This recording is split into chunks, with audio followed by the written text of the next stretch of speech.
first time natin sa Qantas. Ay, bakit may ganito? Wow, ito guys yung departure. And welcome to Auckland! I-share sa inyo, nakapaangat to oh. Nakapataas siya. Ano na-book natin? And alam nyo, iba yung vibe niya.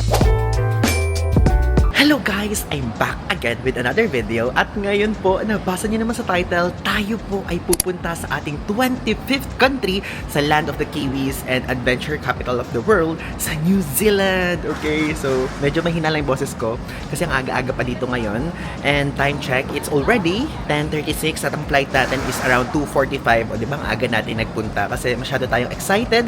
So ngayon tara na, let's go na there sa ating check-in counter. So hanapin po natin ang ating aisle kung saan man tayo dito. So sa C08 and 15 tayo papuntang Brisbane kasi may layover tayo doon and nakalagay dyan QF098. So 2:45 guys, hindi pa open, ang aga kasi natin. Okay, so dito na po tayo ngayon. Wow, first time natin sa Qantas. Ay, bakit may ganito? Ba't parang may chine-check? Nakalagay, your checked baggage is subject to additional security checks. Ensure the baggage is unlocked and free of any wrapping.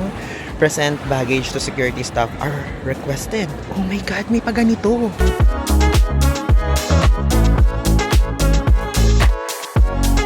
So nakapag-check-in na tayo. And ayun ang first time ko magkaroon ng Qantas na boarding pass. Okay, ang babaw ng kaligayahan ko.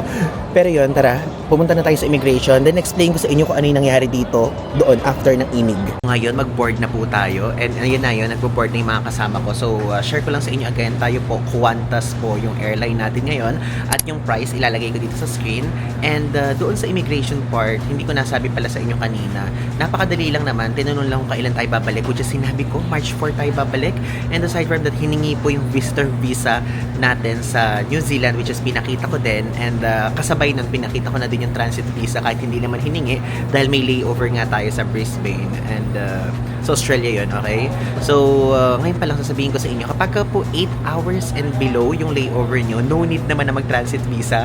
Kaya lang, kumuha lang din ako kasi libre lang naman. And ituturo ko din yun sa inyo sa bandang dulo kung paano kumuha.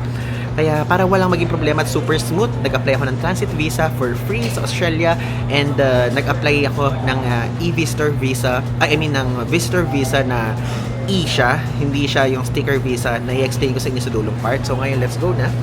First time natin sa Qantas at sana may wifi, no? Yun ang nilook forward ko wifi talaga. Sana. Ayun na. Diba? Napakatagal po ng flight natin, 7 hours. Let's go! Ayun na, boarding time na! And alam nyo ba, gusto ko i-share sa inyo kasi first time nga natin na sumakay sa aeroplano na merong ruta na layover sa Australia. So, ngayon ko lang din nalaman na dito pala guys, is kapag pupunta kayo ng Australia, meron palang checking ng check baggage sa check-in area, tapos ng hand carry dito sa mismong boarding area. Ganun pala kayo sa Australia. Kasi to be honest, ayoko naman sabihin sa inyo alam ko to, pero hindi ko kasi alam na ganun pala kasi New Zealand lang yung inaral natin at some point and yung Australia hindi pa natin alam. Kaya yun, gusto ko lang i-share sa inyo na be ready kasi kapag dito naman sa boarding area, bawal magdala ng liquids, ganyan, which is ganun din naman talaga usually. So, additional fact yun sa inyo. And also, alam nyo ba, nung una akala ko ay para lang siya sa Qantas na airline, kahit pala sa Cebu Pacific, ganun. Kaya lang kasi hindi ko nga kasi nakikita na may ganun sa Cebu Pacific kapag ka nag-check-in tayo kasi for sure, sa mga previous flights natin, meron din naman kahit papanong kasabay na Melbourne or Sydney. Pero wala ko nakikitang parang table na nakalagay dun sa harapan. Kasi yun, sa check-in counter pa lang. Ayan na, guys! Qantas! Oh my God! Alam nyo, ang excited din ako sa part. Alam nyo, na-check na natin yung Asia kasi taga-Asia naman tayo. Na-check na natin yung Europe. At ngayon, guys, first time natin sa Oceania na continent.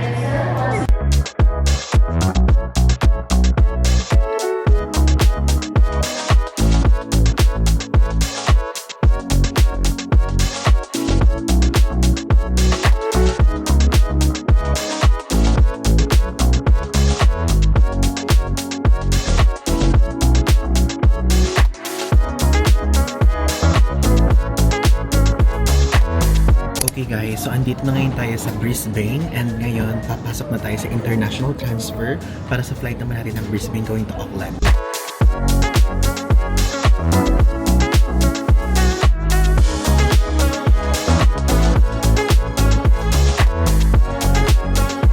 So this one, international transfers. Though hindi ko alam kung pwede na tayo kasi 6 hours pa yung layover natin dito. Pero check pa rin natin. Nakalagpas na tayo dun sa mismong security check area dito. And alam nyo, ang higpit dito sa Australia. Like, hindi ko pa kasi alam yung mga things about Australia. Pero higpit, guys. Wow, ito guys, yung departures. Ayan. So now, ikutin na muna natin itong mismong departures area. Kasi, gusto ko lang siya libutin. Kasi kapag kunyari, pupunta tayo ng Australia soon, parang wala sa stop natin yung Brisbane or itong Queensland. Parang mas priority ko. Sydney, Melbourne, Perth, ganyan. So, tara, ikutin na natin muna. Wow! Ganito palang itsura ng Australian products. Katuwa, ang saya guys. Alam nyo, ang ganda ng airport dito sa Brisbane, ha? Ang ganda. Okay, so ang daming kainan. And aside from that, ang dami ding bilihan ng mga apparel. Ganun. Okay guys, so yun, andito na nga tayo sa Brisbane and medyo matagal ang ating layover dito, 6 hours. And ngayon, gusto ko lang i-share sa inyo kung paano po kumuha ng transit visa dito sa Australia. So yung link ilalagay ko dito sa screen. And also, kapag ka po kayo is 8 hours and below lang yung time ng layover nyo, no need na kumuha nito. Though tayo 6 hours, pero kumuha pa din ako para just in case lang nahanapin ganyan at libre lang naman. So yung link po kung saan kukuha ilalagay ko dito sa screen. So super dali lang and ang mangyayari lang doon, hihingin lang sa inyo yung mga basic info nyo, tapos hihingin lang doon kung yung mga supporting documents. So ang isinabmit ko doon is yung mismong flight itinerary, yung nagpapakita na kung saan meron talaga tayong destination na final dito sa flight na to, which is Auckland. Tapos isinabmit ko din doon yung mga stamps, like yung mga entry-exit stamps ng passport. Tapos ano pa ba yung mga sinabmit ko doon? So ilalagay ko na lang dito sa screen kung ano yung mga isinabmit ko kasi nakalimutan ko na and hindi ko mabuksan ngayon yung account kaya sinasabi ko lang sa inyo. And yun po, nakabasa ko online na yung kanila napadala ng within 24 hours, kaya lang sa atin parang 72 hours, ganyan. So if ever kayo, kung kukuha kayo nito, kumuha na kayo ahead of time, wag na yung tipong malapit na yung mismong flight date nyo, okay? So ngayon naman, gusto ko naman sabihin sa inyo sa part na to kung magkano po yung ticket natin. So yung flight po natin is from Manila to Brisbane and from Brisbane going to Auckland. Then kapag ka naman pabalik naman is Queenstown tayo going to Sydney, then Sydney going to Manila. Okay? So, yung total price po na binayaran natin is 71,336 pesos with 30 kilos na po yan na baggage allowance. Okay? And alam nyo ba, kasi di ba first time natin sa Qantas, like, ayoko na magmarunong na sabihin sa inyo na gets ko na to, ganyan. So, ang nangyari po, ay magbabayad ako ng travel tax. Magbabayad ako ng travel tax kasi usually, ang common practice ko, kapag kadating ko dun sa NAIA, is pupunta na ako sa mga booth dun. I mean, yung parang ABCD something, yung ganyan, yung mismong travel tax. So, magbabayad na ako, tapos binigay kong ganyan. Tapos sinabi ni ate na nandun, ay sir, Qantas Airlines, sabing ganon, i-confirm nyo na muna doon sa mismong check-in counter kung meron ng travel tax yan. Tapos guys, bayad na pala yung travel tax. Hindi ko kasi alam, hindi ko tinignan yung part na yun kasi nasanay ako na nagbabayad tayo ng travel tax kundi online, on-site doon sa mismong NAIA, di ba? So yun, okay naman siya. At first time po natin sa Qantas, and ito po, as far as I know, ilalagay ko na lang dito sa screen kung tama ako o hindi. Ito yung parang flag carrier ng Australia. And di ba sa atin sa Pilipinas is Philippine Airlines, sa Singapore Airlines, sa Qatar Airways, ganyan. So dito sa Australia ito. Okay guys, so since mahaba pa po ang ating layover, ngayon magkikwento na muna ako sa inyo. Quick story time kung bakit bigla tayong mapupunta sa New Zealand, okay? So, way back November 2024, wala pa po talaga tayong plan na magpunta dito. I mean, magpunta doon. Ala pa kasi tayo doon eh. Kaya lang, noong December 2024, nagkaroon po kami ng small Christmas party. Ito, ilalagay ko dito yung photo with the poor traveler, Jax and Krisa, which is si Krisa po, siya po yung former TikTok manager namin sa Travel Vertical o sa niche na yon. Kaya lang, wala na siya doon ngayon and naging friend na namin siya, okay? And to make it short and to make it quick, so meron pong fixed date which is Australia and New Zealand trip, ganyan. Tapos, naisip ko, meron na nga pala tayong Sri Lanka trip na nakabook, okay? Though yung flight wala pa, pero yung hotels, meron na. Pero sayang, madami po kasing hotel yun. Nakita nyo naman sa previous travel series, di ba? Iba-ibang hotel tayo. And usually kasi kapag ka nagbubook ako, is non-refundable kasi mas mura siya. Kumpara dun sa may refundable, mas mura ata ng parang 300, 400, 500. Pero pagka pinag-plus-plus mo yun, malaki na din yun. Di ba? So yun. Ang nangyari, hindi na lang ako sumama dun sa ano nila. Sa Australia trip. So nasa Australia sila ngayon. As far as I know, Melbourne. Nasa Melbourne sila ngayon. So dito na lang po tayo sumama sa New Zealand part. Which is, yung Australia, pwede pa naman natin yung puntahan sa susunod. Kaya lang kasi, itong New Zealand, parang for me ha, personally, parang opinion ko, mas fun magpunta sa New Zealand kapag kami kasama than solo travel. And ang kasama pa natin, mga travel vloggers at mga travelers talaga, di ba? And yun, ganyan. Then, na-finalize na, kinat-short ko na lang yung Sri Lanka trip natin. And ito, andito na tayo, papunta na tayo sa New Zealand. At ang masaya dito, hindi tayo solo traveler, merong mga magmamaneho, ganyan, may mga mag-drive, merong mga gumawa ng itinerary, which is very thankful. Ang ating tour leader po dito, si The Poor Traveler. Ayan, si Kuya Yosh po ang gumawa ng itinerary. Hindi ko alam kung pati si Kuya Vince. Basta pareha silang gumawa nun. And tayo, cute-cute lang tayong ganyan. Cute-cute lang tayo. So, susunod-sunod lang tayo. E de, yun. Abangan niyo po ang mga susunod nating vlog dahil madami tayong pupuntahan sa New Zealand. Like, ang nasa itinerary is Auckland, Rotorua, Christchurch, Queenstown, Milford Sound area. And ilalagay ko na lang dito sa screen lahat. Nakalimutan ko kung ano yung complete na mga destination natin sa New Zealand. Pero I'm so happy kasi hanggang March 4 naman tayo doon. Ngayon ay February 23. So, February 23 hanggang March 4 po tayo. So, sabihin natin 23, 24, 25, 26, 27, 28, 1, 2, 3, 4. So, 10 days!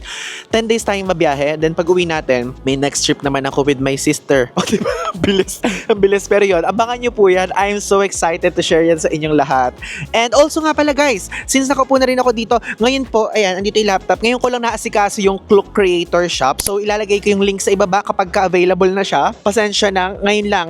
Yung mga friends natin, meron na silang Klook Creator Shop. Pero kasi tayo, galing tayo ng Sri Lanka. So, napakahina ng internet talaga doon. Diba sinabi ko sa inyo sa previous series kaya hindi tayo nakagawa ng Creator Shop. So, ilalagay ko po dyan sa ibaba. And also, yung broadcast channel ko po, ilalagay ko din yan sa ibaba para if ever, kung gusto niyo makaalam ng real-time travel updates, ganyan.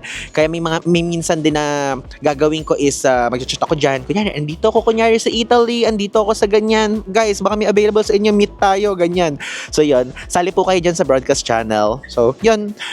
Ay, ang tagal pa ng natin, na layover. Okay guys, so it's already 4:30. O diba, medyo matagal yung pagitan nung kaninang vlog natin. And napakadami ko nagawa dito sa layover. The work, mga things sa laptop, ganyan.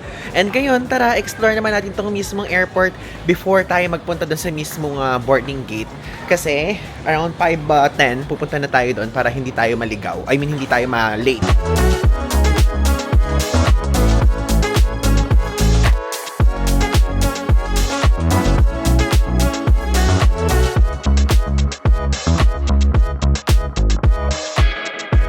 So guys, nag-check ako ng food. Kaya lang kasi, saglit na lang naman tayo dito. Pero papakita ko pa rin sa inyo. Kasi may food naman doon sa mismong airplane. Mga meron lang po dito, chips oh. So, ayan, papakita ko sa inyo. Ito, para siyang Lay's or V-Cut. 5.90 Australian dollars. Ito naman, 2.8 Australian dollars. Dalawa. Diba? It's giving Lay's. Ito Doritos, puro 2.8. Mga naka-sale. Mix and match. I mean, 248, Tapos, yung water naman nila, $246. Ito mas mahal, tingnan nyo, $249. Mahilig ako dito sa shiitake mushroom. Okay, parang ito yung gusto kong kainin. $7.26. Kaya lang parang ang mahal, parang more than 250 pesos din yan. Kaya lang ang mahal Ganito ba talaga yung mga presyo sa Oceania? Ha guys? Pero guys, kapag ganito, 5 point something lang. Diba? Ang laki ng difference. Ano ba? Yung mura ba ako tapos para may drinks? Or itong mahal pero gets nyo yung point? Kailangan natin i-mat yan. Tingnan na muna natin yung Subway. Mas mahal guys sa Subway. Sandwich tapos drinks. 23 Australian dollars. Doon na lang tayo sa mura. Okay, gusto ko talaga siyang itry. Baka pagsisihan ko kapag hindi ko siya nasubukan. Sige, bilhin na natin to. Ito po ay 7.26. Okay, so since dito maliwanag, dito ko iba-vlog na pakikita ko sa inyo. Resealable naman pala siya. Okay, shiitake mushroom. Favorite ko to. I mean, yung niluluto nito.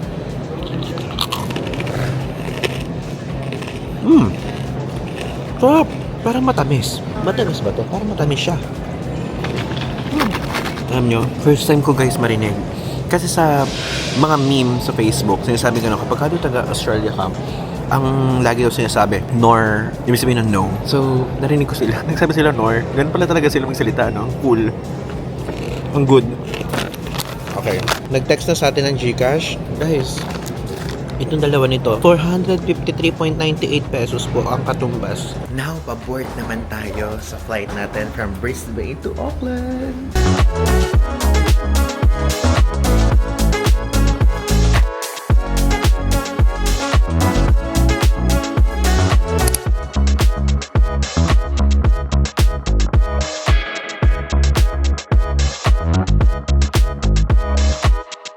The local time in Auckland is 12:37 a.m. on Monday the 24th of February. Please remain in your seat seatbelt fastened until the seatbelt sign is off. As always, smoking, vaping and the use of electronic cigarettes is not permitted or disembarking or throughout the terminal. Okay guys, ito na tayo. Alam nyo, nahihiya pa ako eh. Pero di ba kapag meron tayong bagong napupunta akong kontinente, hinahawakan ko yung sahig. Okay, ito na. Gigilid na muna ako. Okay guys, ayan. Touchdown, Oceania. Ink. Mukha tayong baliw doon. Okay, welcome po sa ating 25th country, ang New Zealand. Okay, so we're currently here sa Auckland International Airport. At ayan na, ito na talaga. Ito na ang ating journey dito sa bansa na kung saan isa sa mga unang nakakita ng sunrise. Ang bansa na mas madami pa ang ship kumpara sa bilang ng tao. New Zealand! Oh, may mga pa-poster dito na isim daw. Tayo po, may isim na tayo. Bumili tayo sa Klook. So, yung link ilalagay ko sa ibaba. At kung magkano, ilalagay ko din yung price sa screen. And also, kapag bibili kayo, meron po akong code. Ilalagay ko na lang din sa screen. Ay, ang galing naman. Ito, duty-free agad ang bubungad sa atin.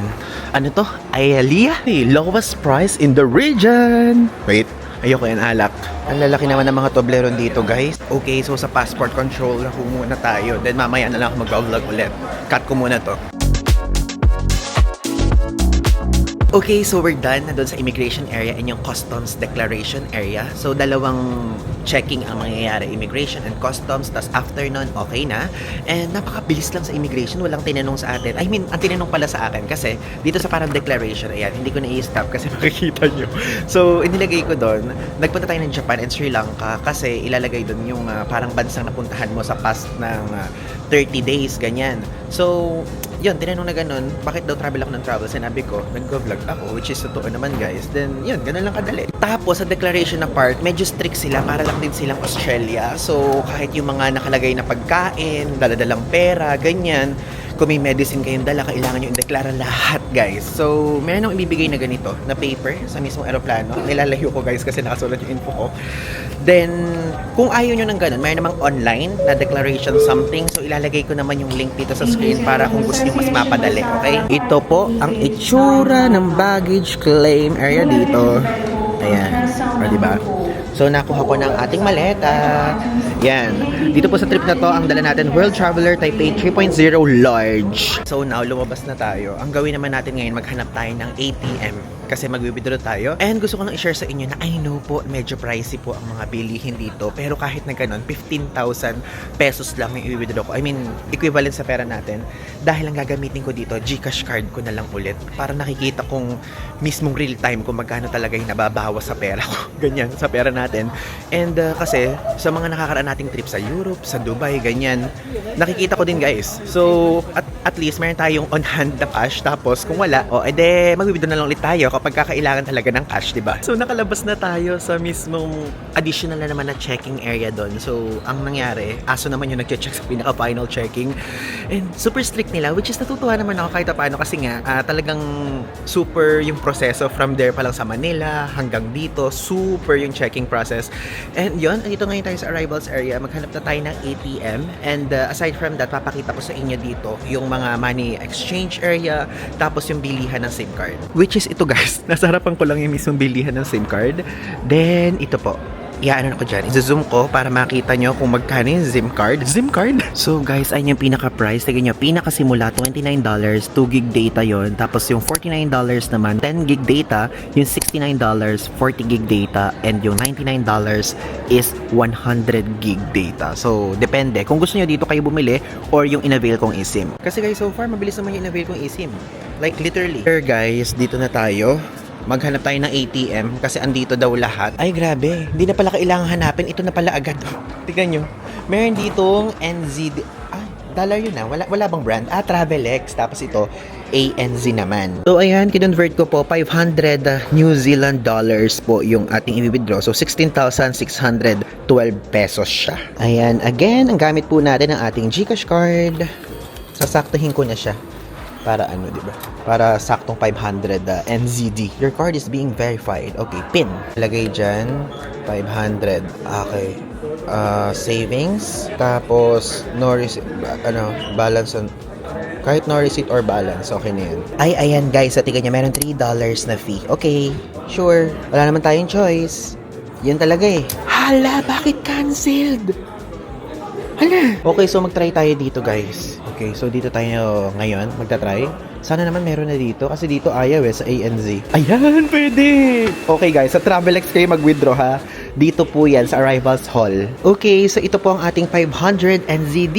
Grabe, ang lakas maka 100 pesos sa atin ha. Tignan nyo, 16,816.63 pesos yung nabawas sa ating GCash card. Okay guys, ayan, welcome to Auckland! Ngayon, mag-book na tayo. So ayan po. And nakikita niyo yung Uber 57.68 NZD. And yun ang pinakamura so far sa mga choices. And pwede kayo magbayad ng cash, pwede kayo magbayad ng debit or credit card, and pwede din kayo magbayad through PayPal. So ako, PayPal po ang gagamitin kong mode of payment.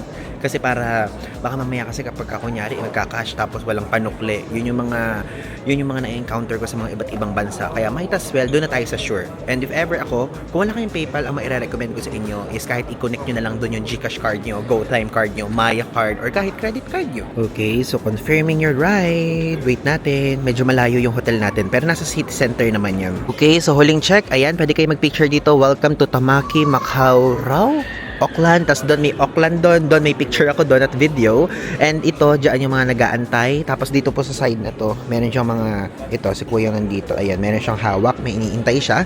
Doon may kainan sa side na yon. Then dito naman is itong Spark na to, tapos itong One.NZ.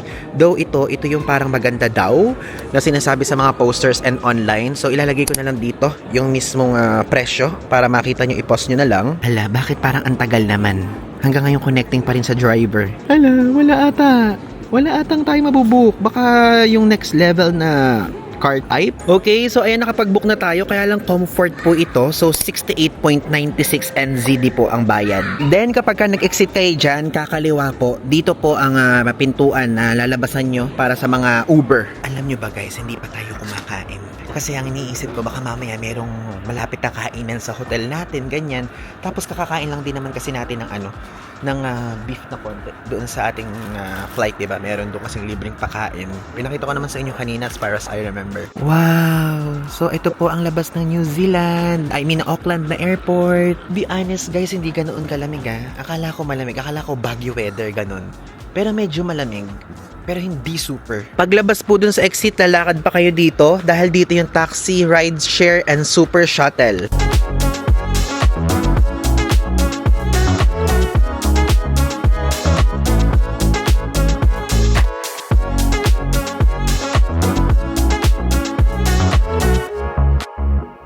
Tignan nyo guys, ang galing. Meron ditong super shuttle which is 20 NZD lang, kaya lang madaling araw na kasi kaya wala na po. So ano siya, from airport to CBD, which is CBD tayong area Doon yung hotel natin, which is Ibis Budget Auckland Central. Ito na ang ating Uber, dumating na! Hello! Okay guys, we're finally here sa Ibis Budget Hotel, Auckland Central. So yan po ang ating hotel. And alam nyo, wala nang mga bukas sa paligid. And gusto ko lang i-share sa inyo, nakapaangat to nakapataas siya. Tignan nyo dito sa area parang pabundok effect. Ayan o diba? It's already 2 naman na, so mamaya na lang ako kakain, mamayang umaga na lang. Let's go.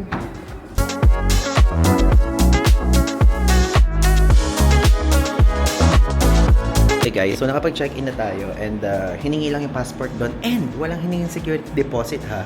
So ayan, may elevator dito, may lift, tapos meron ditong upuang area if ever kung kailangan niyo umupo. Plus, ayan o, tignan nyo. Dito po ay meron dyang mga soda, merong water. Magkano? Magkano yung price? Parang wala akong nakikitang price. 83 something, ganyan. Dito may price. So, chips to. Ayan, 2.50. NZD. Ayan, may cookies. Ay, ang galing! Pwede pwede yung card. Okay, sige. Bumili tayo muna ng cookies para may makain lang tayo ngayong gabi. Then, tomorrow na lang tayo kumain ng full meal. So, paano? 35, gaganyan. 35? Gano ba? Press button? Press button to start? Ayan. Okay na ba? Please wait. Ayan, authorizing. Ayun, approved. Okay. Ayan, mahulog na siya. Mahulog na. Okay. Umakyat na tayo sa 12th floor po. Ayan. So, sa elevator nila, kailangan nyo muna ipasok dito yung key nyo. Then, saka nyo i-click yan. Tulad din sa iba, medyo mahigpit. Bakit ba tumataas yung camera? Okay, so 1204. 1204. So, dito ba? Ibig sabihin ba itong pang number 4? Tama ba? Check ko. Ayan, tama. Ang ganda na book natin. And alam nyo, iba yung vibe niya. Parang yung mga vibe ng mga hotel natin sa Europe. So, ayan yung itsura. Ito yung pinakapinto. Then, meron ditong mirror. So, actually, yung vibe niya talagang budget hotel. Ganon. Then, dito sa sulok, meron diyang extra storage. Merong TV. And I'm sure hindi siya smart TV. Plus, dito sa side na to, super quick lang. Ito na po yung pinaka-bed. So, ayan, meron dong bintana. Pero pwede naman natin ibabayan. Tapos, dito may pa-kitchen. O, di ba? Merong pa lutuan dito. Nabubuksan. Ay, nabubuksan siya. Tapos, ito, meron ditong microwave. Tapos, meron dyang refrigerator. Meron kayong utensils. Hala, kompleto! Kompleto, meron. Nakakatawa naman. Kaya lang, alam nyo, wala silang provide na water, ha? Ay, may electric kettle din. Dito, wala. Okay. So, ayan, may ganyan. Tapos, ito, nabubukas oh. Paano ba ito? Sara natin. Ay, nasasara naman. Kasi syempre, mag-aircon tayo Ayan. Tapos, ayoko na nakikita tayo sa labas. Baba natin. Dito din, ganun Ayan, nakalak naman siya. Sara na lang natin ganyan. Plus, this one too. Kasi ito po yung aircon. Napakalamig niya. Like, literally, okay siya. Approve sa akin yung aircon pa lang. Tapos, dito naman, ayan. O, diba? Meron ditong napaka-cute na toilet. So, ito po, yung mismong sink. Ayan. Tapos, meron siyang mirror. Tapos, ito, may shower na ganyan. I mean, naka-curtain. Tapos, ito ang... hindi siya naka-on. I-on natin. Ayan, para uminit-init. So, ito, yung pinaka-flush. Hala! Walang bidet! Wala pong bidet! Bidet pa naman yung gusto ko. Tapos ang ingay Ang ingay, like literally. Tapos, ito po yung itsure ng socket dito. Buti na lang meron tayong universal adapter. Yung nakapaganon siya. O, diba? Ganyan. Ano ba to? Ano to? Ay! Aircon pala yun! Yung pala yung switch na aircon, napatay ko! Okay. So, kainin natin itong triple chocolate chunk cookie na pinili natin. O, diba? Ito ang ating pagkain dito kasi wala tayong kakainan sa labas Okay, so bumaba tayo ngayon and check natin tong labahan. O, diba? First day, labahan agad ang chinecheck natin. Okay, so ito siya. Okay. Ano nakalagay? Please note, these machines are operated with tokens which can be purchased from reception. Okay. So, dryer, ayan. Then, nasa baba yung washer. Bukas na lang, Parang bukas na lang kasi inaantok na din ako kasi matagal pa ako mag-aantay. 40 minutes sa washer, tapos 40 minutes din sa mismong dryer. Diba, tagal din nun? Anong oras na? Anong oras na ba? Ngayon, 2:41 na. Ngayon, bumili na muna tayo ng water para may stock tayo. Kasi walang tubig Wala din sa mismo Pwede naman yung card. So, start pay by card. Select product. D4. Mahal ng mineral water. Ayan, bumili ko. Ang mahal. 3.50 agad to. Iinom pa ako ng vitamins. Okay, isa pa. So, bili pa tayo ng isa. Pay by card. D4. Tapos, ayan. Processing. Ayan. Tanining. Ayan. Okay, so ngayon po, gusto ko na po i-share sa inyo kung paano tayo nakakuha ng visitor visa. And aside from that, yung process from Manila going here sa Auckland. And ngayon, gusto ko i-share sa inyo na ito po ay inayos lang natin in DIY style at hindi tayo nagpa-assist sa pag-process ng visa. Like, kahit sa ang travel agency, wala po tayong kinuhang ganon kasi madali lang pong gawin, okay? So, yung link, ilalagay ko dito sa screen. Ayan, lalabas dyan sa screen kung saan po kayo pupunta, kung saan kayo mag-a-apply. And, dyan po sa link na yan, gawa lang po kayo ng account. Then, kapag nakagawa kayo ng account is, i-click nyo po itong mismong type ng visa na to. Ilalagay ko dito sa screen. Then, after po nyan, is isasubmit nyo lang ito. Ito yung mga documents na kailangan yung isubmit. And ako po, ang sinubmit ko po is lahat talaga. Nag-submit ako ng bank certificate, parang yung mga ginagawa lang natin sa South Korea, tapos sa Japan. Nag-submit ako ng ITR, nag-submit ako ng na business registration, yung basta BIR things, tapos bank things. Yan, ilalagay ko dito yung full list. Tapos, kung mayroon akong valid visa, inilagay ko dyan. Mga stamp ng passport ko, inilagay ko dyan. Ganun po. Kaya, I think, nakatulong din yon sa pag-apply natin. And yun naman talaga ang buong kailangan. Okay, ilalagay ko dito para hindi nyo po makalimutan. So, i-pause nyo na lang yung video. And, nag-apply po ako ng December 20. Okay? December 20, 2024 ako nag-apply. At yung resulta, after 15 days pa dumating, okay? So, dumating po ang resulta ng January 3. Tama ba? January 3 ba? Oo, January 3 lumabas yung resulta. And I think, guys, may possibility na kaya medyo matagal sa akin. Baka mamaya kasi naabutan tayo ng Christmas week. So, baka mamaya mas mabilis po sa inyo or pwede ding mas matagal. Hindi ko po alam. So, again, December 20 ako nag-submit or nag-lodge ng application. Then, January 3 ko nakuha yung mismong approval notice, okay? So, ito po, ilalagay ko dito sa screen yung email na matatanggap nyo kapag na-receive na yung application nyo. Then, ito naman po yung email kapag na-approve naman yung visa application nyo, okay? So, Ivan, magkano ang bayad dyan? Oo, so ayan. Gusto ko pong i-share sa inyo na ang binayaran ko po dito ay 100 NZD o New Zealand dollar. And ang katumbas po noon sa peso, noong December 20 is 3,397.81 pesos. Okay? And kaya ko siya nakita dahil ginamit ko po yung GCash card ko. And pwede namang gamitin yun. Visa, Mastercard, ganyan. Pwede nyo gamitin sa pagbayad ng inyong visa, okay? So now, madali ba ay ba nakapasa dyan? Yes po, madali. Pero mas madali kapag meron kayong existing Australian visa. Kasi mag-partner yan eh. Yung New Zealand at Australia, parang kapag meron kang ganito, mas okay na, ganyan, na makakuha, okay? So yon, gusto ko lang po i-share sa inyo yun. And huwag kayong matakot. Madali lang po mag-apply ng New Zealand visa. And ang na-approve po sa atin ay visitor visa ng multiple entry, good for 1 year, o diba? Ang layo-layo ng New Zealand, tapos ang mahal pa ng pamasahe. Paano tayo babalik-balik dito? Pero yun po ang gusto kong i-share sa inyo. Like, multiple entry na approve sa atin. And if ever kayo, malay nyo, ma-approvehan kayo ng multiple entry din, though baka nga multiple entry naman talaga yung binibigay, hindi ko din alam. Or meron ba mga instances na single entry lang? So yun, basta yun po. Sundin nyo lang po lahat ng pinasa ko. Lalagay ko ulit dito sa screen. Then, magbayad lang kayo online, isubmit nyo lang, ganyan, napakadali lang. And now, mag-proceed naman tayo sa proseso from Manila going here sa Auckland, okay? So, tayo po is, ang ating airline is Qantas Airlines. So, ilalagay ko po dito yung price ng binayaran natin dito po sa round trip flight na to. Though, hindi siya technically kung ano yung papunta, yun din ang pauwing flight kasi Manila to Brisbane and Brisbane going to Auckland po yung unang flight natin. Tapos yung pauwi natin is Queenstown going to Sydney, then from Sydney going back to Manila. Okay, so yun po. And ang proseso sa check-in area, medyo strict sila. Chinek yung check baggage natin. Like, meron silang machine na ganyan na ipinapasok na ganyan na kapag ka daw tumunog, ibig sabihin may explosive materials or bawal na items na dalhin, ganyan. Okay? So, Australian law daw yun. Sabi ni Kuya na naggagawa sa atin doon sa NAIA. Then, after ng check-in, napakadali lang ng check-in. Then, hinihingi lang yung visa natin doon sa check-in. Then, after nun, doon naman sa immigration, madali lang din. Immigration ng Pilipinas, madali lang din.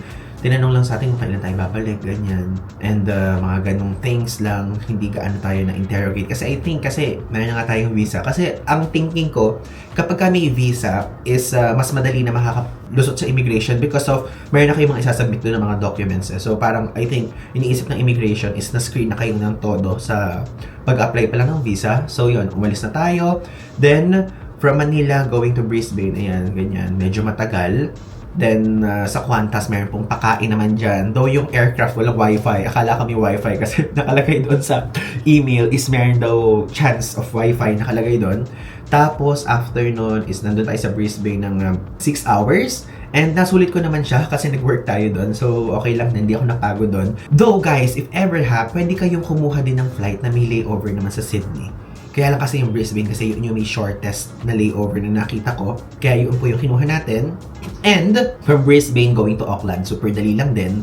And pagdating nyo sa Auckland naman, guys, medyo strict din sila. Napakadaming checking. Like, immigration yan. Madali lang immigration. Ang bait ng immigration officer nila. And tinanong lang ng ganon. Kasi nakita doon sa declaration. Ilalagay ko din dito yung declaration form na physical kapag ka po papunta kayo dito sa New Zealand, ibibigay yan sa mismong aeroplano. And then, pinili-outan ko yon. Tapos, inilagay ko doon na in past 30 days, nagpunta tayo ng Japan and Sri Lanka. Tapos, tinanong lang sa atin kung travel tayo, bakit tayo travel, ganyan. Tapos, sinabi ko din na nag-vlog naman tayo, ganyan. Then yun, okay na, nakalagpas na tayo. Tapos, after nun, merong customs declaration check, which is approved na rin tayo doon. Madali lang naman. Tapos, after nun, is aalis na ganyan. Maghihiwalay na yung nothing to declare and merong ide-declare, which is wala namang kayo ide-declare kapag wala kayong dala ng mga malalaking pera, ganyan. Tapos yung mga items na bawal, madaming dalang medicine, ganyan. Yun, kung wala kayong mga ganun dala, is pwede na kayo sa nothing to declare. Then, after po ng nothing to declare na yun, is meron na namang isang customs declaration, which is doon, nung chinek tayo, is pinapunta tayo sa number 0, kasi may 0, may 1, may 2, may 3. I forgot ko may 4 kasi na-focus ako sa 0. Then, kapag ka dumaan kayo sa 0, I mean, doon ako pinadaan sa 0. Sa ganun akong way pinadaan. At kapag ka sa 0 kayo dumaan, merong checking na naman ng isa, which is yung dog naman yung aamoy sa mga maleta nyo. So, doon tayo pinadaan sa may aso. Grabe talaga. May aso na naman. So, yun, doon tayo pinadaan. Then, after nun, nakalabas na tayo sa arrivals hall. Then, nag-withdraw na tayo. Doon meron nung 2 ATM at doon ako sa Travelex nakapag-withdraw gamit yung Gcash card ko. Tapos okay na. Then inikot ko lang yung area. Meron dong money exchange, meron dong bilihan ng SIM card. And again, ipa-plug ko dito yung picture na purple na telecom, na Spark Telecom, as far as I remember kung magkano yung presyo doon. But tayo po, online po tayo bumili via Klook. So yung link ilalagay ko sa ibaba. And yung price, ilalagay ko din dito sa screen kung magkano natin nakuha yung ating eSIM. Okay? Then after na, nag-book na tayo ng Uber. Though meron siyang mga iba't ibang types ng car. Pero yung na-approve po sa atin is Comfort. So ilalagay ko na naman dito sa screen kung magkano po natin nakuha yun. Then yun, nakarating na tayo dito. And ayun na, ito na tayo sa ating hotel room. Ganun lang naman kadali, guys. At yun lang po. Ito na po ang pagtatapos ng vlog na to. At abangan nyo pa sa mga susunod na vlog ang ating ganap dito sa New Zealand. Dahil makikita nyo may mga kasama na tayong friends. Dahil hindi po tayo solo travel dito sa New Zealand. Like, baka mamaya yung first day natin. Kasi andito na sila ngayon, kaya lang tulog sila. And hiwalay naman kami ng hotel room. O diba? Hiwalay kami. So yun. Again, maraming salamat, guys. If ever kung gusto nyo maging updated real time, follow nyo lang ako sa aking Instagram account. At kung meron kayong tanong, i-drop nyo lang sa ibaba. Kung gusto nyo ako i-DM at may gusto kayong itanong na private thing is i-DM nyo lang ako sa Instagram, okay? Mas okay na sa Instagram ako i-DM dahil doon po ako mas nakakabasa agad-agad, okay? Thank you guys so much. I'm Andy Guzman po. So, yun lang. Thanks!